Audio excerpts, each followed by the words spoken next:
Hi hello नमस्कार। तो स्वागत है आप सभी लोगों का फिर से एक और नए ब्लॉग में। फ़िलहाल अभी 10 बज रहे हैं और आज हेलमेट पहन के मैं तैयार हूँ क्योंकि आमा और मुझे जाना है पिथौरागढ़ हॉस्पिटल के लिए। आमा की थोड़ी बहुत तबीयत ख़राब हो रही है तो गाड़ी में आमा को ज़्यादा दिक्कत होती है ना, तो हम लोग जा रहे हैं बगीरा से। स्लोली करके जाते रहेंगे। फ़िलहाल मौसम तो ठीक है। आमा आ गए हैं ऊपर वाले घर से अपना बैग लेके और मम्मी जो है थोड़ी देर पहले ही खेत से पहुँचे हैं। तो मम्मी का फ़िलहाल अपना ही घर का काम चल रहा है। तो चलिए बाद में जो है दिन के बाद जो है आजकल लगातार मौसम ख़राब हो जा रहा है तो समय पर निकलते हैं। और बाकी अभी यात्रा की याद तो बहुत आ रही है। बड़ा अच्छा लग रहा था, मगर कहते हैं ना जो होता है अच्छे के लिए होता है करके। अगर मैं घर नहीं आता ना तो आमा जो है हॉस्पिटल नहीं जाते, इतना तो मुझे मतलब 100% ज्ञात है। तो चलिए जी, बैग मैंने जो है लगा लिए हैं। बाकी मम्मी का कहना है कि तू आया तब जाके आमा को बुखार आया, यानी कि उसका मतलब ये है कि आमा घर में किसी को नहीं बताते कि उनकी तबीयत ख़राब हो रही है या नहीं हो रही है। आमा बस अपने में ही मस्त रहते हैं, तो वही मतलब है मम्मी का। बाकी अब हम निकल रहे हैं। जानियो बाय।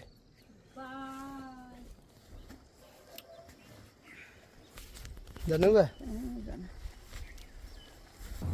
ओहो भजा सिंह। ओहो।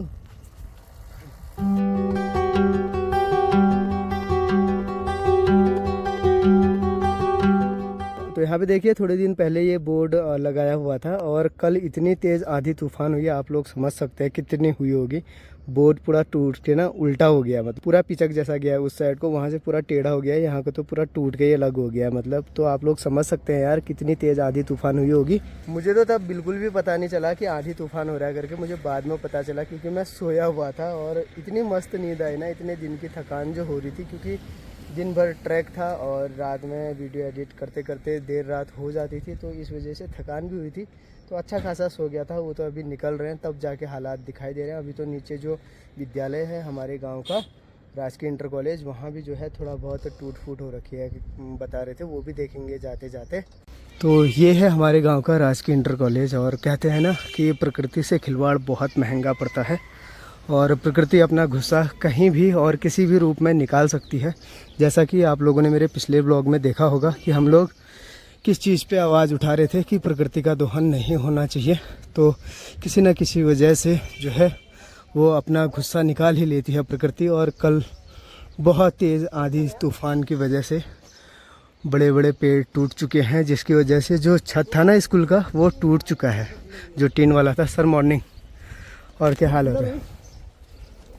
हो गए यार देखो यार अलग याल का इनको अपना ही दुख है।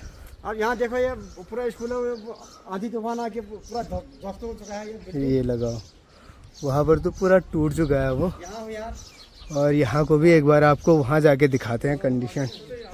तो प्रकृति से खिलवाड़ नहीं करना चाहिए। और जब प्रकृति तांडव करेगी ना भाई साहब, वो ये नहीं देखेगी कि कौन गुनहगार है और कौन बेगुनाह।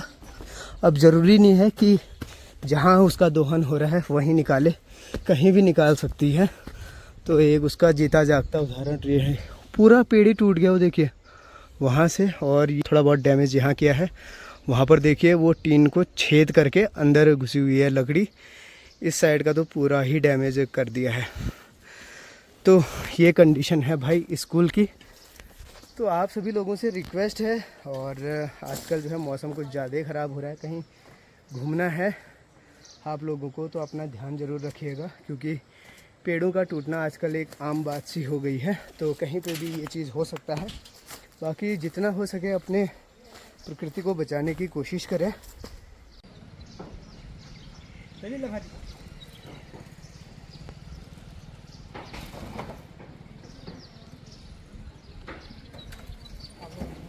तो अंदर आने पे देखते हैं। तो वहाँ पर से देखिए वो टहनी पूरा अंदर आ रखा है और वहाँ पर से जो भी तख्ते बल्ले थे वो टूट गए हैं। और सेम यहाँ पर भी जो बल्लियाँ थी ना, जो उनका सपोर्ट था वो भी टूट चुका है।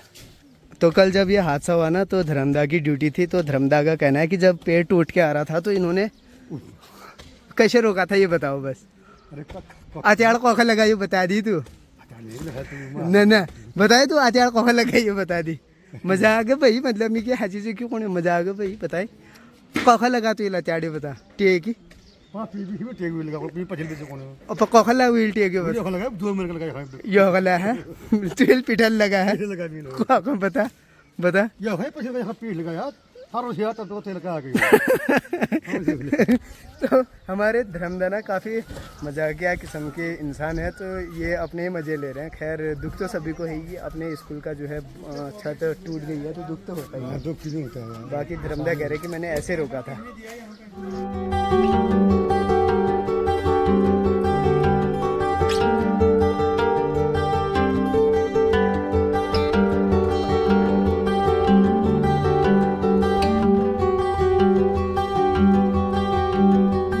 तो चलिए जी, हमेशा की तरह अभी हम लोग पहुंच गए हैं अपने उस वाले अड्डे में जहां पर अक्सर आमा और मैं बैठा करते हैं।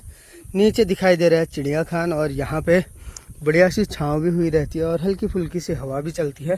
तो यहाँ पे बैठने का अलग ही मज़ा है, क्योंकि यहाँ से ना नीचे रामगंगा भी दिखाई दे रही है। आजकल तो जो पेड़ हैं वो थोड़े से बड़े हो गए हैं तो उतना प्रॉपर नहीं दिखाई दे रहा है, थोड़ा बहुत वहाँ पे दिखाई दे रही है। बाकी यहाँ को लोगों का खेतों का काम लगभग कंप्लीट हो रहा है। और ओ माँ, तबीयत ठीक है? ठीक है?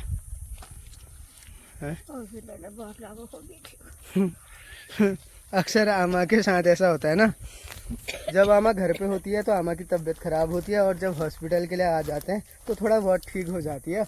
मुझे तो लग रहा है आमा को घूमने का शौक तो नहीं है कहीं। तो ये मजाक वाली बात हो गई। और हमने ना थोड़ा बहुत मुआनी से ठंडा ले लिया था, तो वहाँ ज़्यादा ठंडा था वो, अब यहाँ आने तक थोड़ा सा गर्म हो गया है। तो आमा के लिए मतलब थोड़ा ठीक हो जाएगा। एक तो आमा के दांत बहुत कम है ना, थोड़े थोड़े हैं, तो ज़्यादा ठंडा पीने से जो मीड़े होते हैं ना, मीड़े के बुनान मीड़ नहीं है, जो भी जो दांतों के ऊपर होता है, तो उनमें ज़्यादा ठंडा न लगे, इसलिए सेफ्टी का पूरा ध्यान रखा है मतलब आमा का। तो जैसे हम यहाँ पे बैठे थे ना, तो आमा ने गौर किया कि वहाँ नदी में उतनी सारी गाड़ियाँ क्यों हैं। तो वहाँ पर से ना शायद बजरी या पत्थर जो है लेके जा रहे होंगे। तो ये चीज़ ना बड़ा मतलब समस्याएं हैं इससे काफ़ी, क्योंकि ये लोग अभी खनन करेंगे और जहाँ तक ये अभी कुपारेंगे ना, हमारी पहाड़ी भाषा में बोलते हैं कुपारना, यानी कि जहाँ जहाँ से ये निकालेंगे वहाँ को जो है नदी का बहाव ज़्यादा तेज़ हो जाएगा।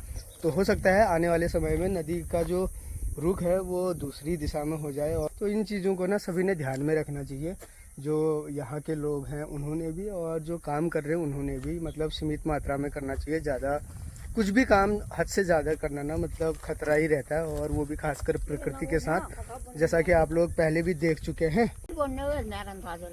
पुल बनने वाला है, तो आमा का कहना है कि शायद यहाँ पुल बन रहा होगा, हो सकता है पुल भी बन रहा हो और शायद हो सकता है मैं गलत भी हूँ।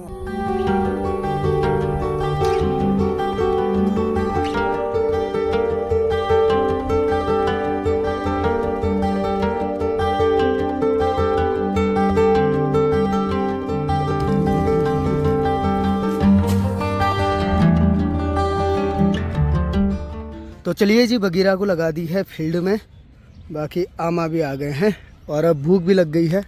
फटाफट चलते हैं बुआ के घर। बाकी अभी 2:15 बज रहे। गाम कदी लागुना ना लागुन है, भूख कदी लाग रहे?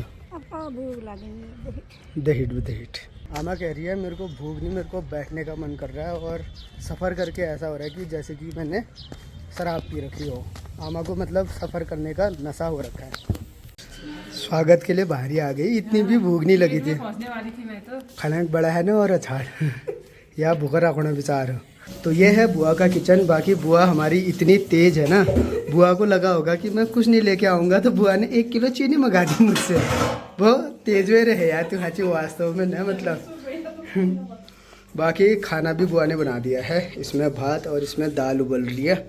तो अभी बज रहे हैं 3:45 और खाना हमारा हो गया है। और साथ ही अभी ना उमेश और बिट्टू भी आए थे। उमेश ये रहा, बिट्टू अभी छत में गया हुआ है। ये आ गया बिट्टू। शर्मा रहा है क्या? अंदर नहीं आ रहा है? अंदर क्यों नहीं आ रहा है?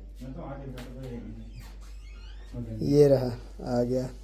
तो चलिए जी, फिलहाल अभी शाम का वक्त है। बाकी कल शाम जैसे हम यहाँ पहुँचे ना, तो वैसे ही आमा को जो है हमने डॉक्टर को दिखा भी दिया था और अल्ट्रासाउंड कराने को बोला था। तो कुछ इन्फेक्शन टाइप का बताया था पेट में, पता नहीं कहाँ पर।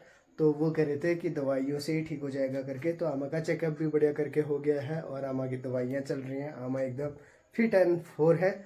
और कल सुबह सुबह हम लोग लगभग 6:30 बजे के आसपास में यहाँ से निकल जाएंगे घर के लिए। तो चलिए इसी के साथ आज के इस ब्लॉग में इतना ही रखते हैं, फिर मिलते हैं आपको बहुत जल्द अगले ब्लॉग में। तब तक के लिए bye bye, good night, take care.